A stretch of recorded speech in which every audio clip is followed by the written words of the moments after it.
नमस्कार बंधुरा असीमा मंडल भेज फूड किचेने स्वागत जानिए शुरू करছি আজকের একটা নতুন ভিডিও। আজকে নিয়ে এসেছি এই শীতের নরম টাটকা ফুলকপি। এই কপি দিয়ে আজকে বানাবো ফুলকপির দো পেঁয়াজা। খেতে খুবই ভালো লাগে ভাত রুটি পরোটার সাথে। পুরো ভিডিওটা দেখতে থাকুন, আশা করি ভালো লাগবে। একটু অন্যরকম স্বাদের, বাচ্চা থেকে বড় সবারই পছন্দ হবে।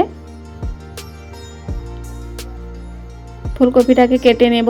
একটা পাত্রে জল নিয়েছি, এর মধ্যে দিয়ে দেবো 1 চামচ নুন। নুন জলের উপরে কপিটা কেটে দিয়ে দেব।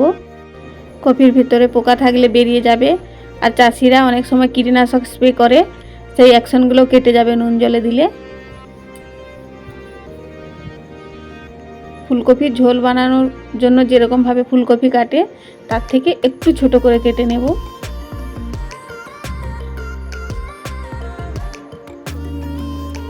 কেটে নুন জলের মধ্যে দিয়ে দেব। এই ফুলকপি রান্নাটা কিন্তু আলু ছাড়াও করা যায়। আমি আজকে একটা বড় সাইজের আলু দিয়ে দেব, এতে খেতে বেশি ভালো লাগবে।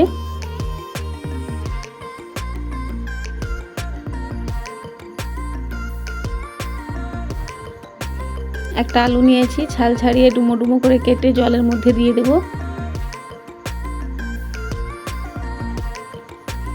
এবার উনুন জ্বালিয়ে কড়াই বসিয়ে নেব। এখানে আমি কি মশলা নিয়েছি দেখে নিন। দুটো বড় সাইজের পেঁয়াজ দুরকম ভাবে কেটেছি, একটা ঝুরি ঝুরি করে কেটেছি আর একটা ফালি করে কোষ ছাড়িয়ে নিয়েছি। আদা রসুন বাটা নিয়েছি, আর নিয়েছি জিরে ধনে বাটা, নিয়েছি একটা টমেটো কুচি আর ধনেপাতা কুচি। ফুলকপি আলুগুলোকে সুন্দরভাবে ধুয়ে তুলে রেখেছি। এবার কড়াইতে দিয়ে দেব তেল। এখানে আমি সরিষার তেলে রান্নাটা করছি। তেল গরম হয়ে গেলে দিয়ে দেব আলু। আলুগুলো ভেজে নেব একটুখানি হলুদ দিয়ে লাল লাল করে।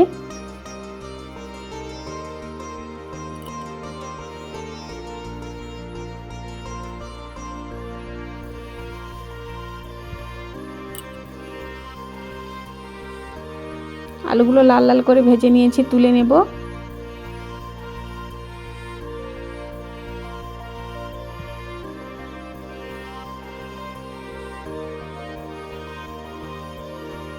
এবার তেলের মধ্যে দিয়ে দেব কেটে ধুয়ে রাখা ফুলকপি, ভালো করে ভেজে নেব।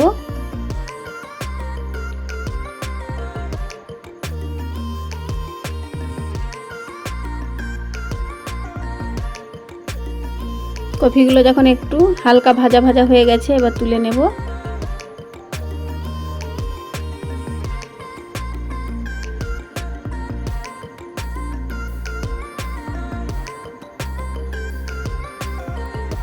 আবার কড়াইতে তেল দিয়ে দেব। পেঁয়াজ কুচিটা সুন্দরভাবে ভাজা ভাজা হয়ে গেলে দিয়ে দেবো আদা বাটা, রসুন বাটা। ভালো করে কষিয়ে নিব। আদা রসুনের কাঁচা গন্ধ চলে গেলে দিয়ে দেবো লঙ্কা গুঁড়ো, হলুদ গুঁড়ো। অল্প করে জল দিয়ে কষিয়ে নেব। এই রান্নাতে মশলা কিন্তু একটু বেশি ভালো করেই কষাতে হবে, বেশি সময় ধরে, তবেই রান্নার আসল স্বাদ পাওয়া যাবে।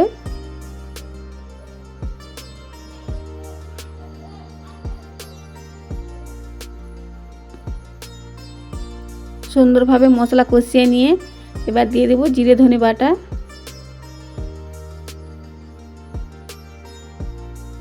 অল্প জল দিয়ে আবারও কষিয়ে নেব। এবার মশলাটা কষে কেমন সুন্দর কালার হয়েছে। এবার দিয়ে দেবো টমেটো কুচি, দিয়ে একটু নেড়ে চেড়ে নেব। দিয়ে দেবো লবণ।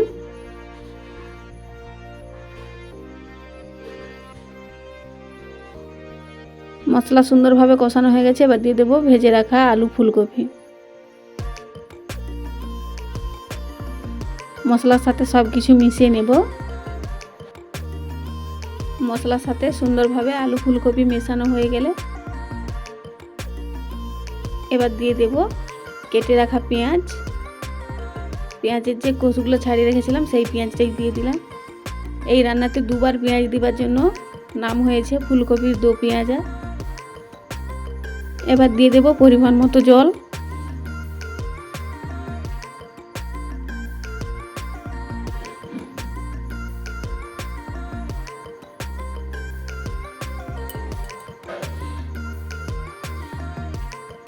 ঢাকা দিয়ে রান্না করে নেব।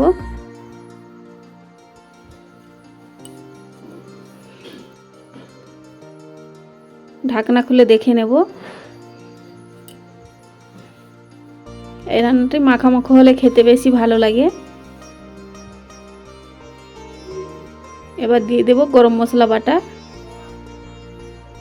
ধনেপাতা কুচি, ভালো করে মিশিয়ে নেব।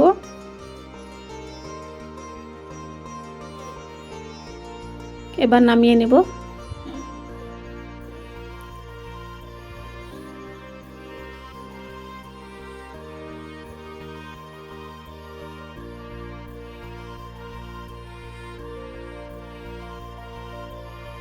রান্না হয়ে গেল ঘরোয়াভাবে ফুলকপির দো পেঁয়াজা।